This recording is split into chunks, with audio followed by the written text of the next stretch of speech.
A judge overseeing that lawsuit filed by Garth Brooks against his accuser has issued a surprising statement about the case.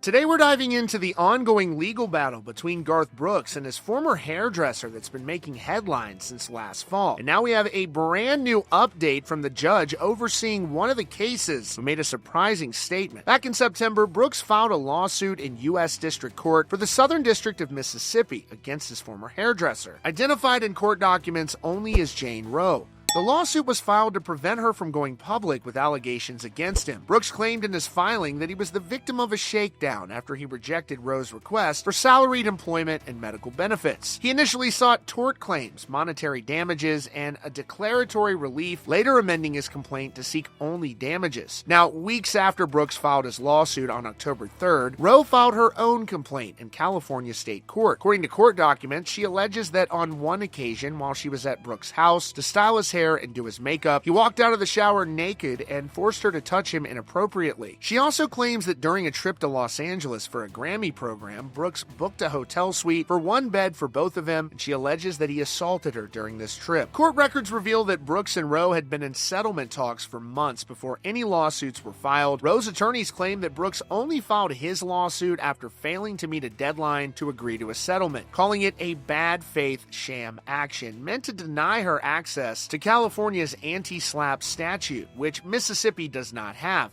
Anti-SLAPP laws are designed to prevent individuals from filing lawsuits aimed at suppressing speech. The case took another turn in November when Roe's California case was moved to federal court, and she filed a motion to dismiss Brooks' Mississippi lawsuit. For his part, Brooks filed a motion to dismiss the California suit in November, arguing that Roe should have filed a counterclaim in Mississippi where the initial case was submitted. The California case has stayed pending the outcome in Mississippi, and according to a December order, Brooks was required to inform the California court of any rulings in the Mississippi case within 10 days. Now, in a surprising development that has legal experts raising eyebrows, Judge Henry Wingate of the Mississippi court has deemed Roe's motion to dismiss as moot without further explanation.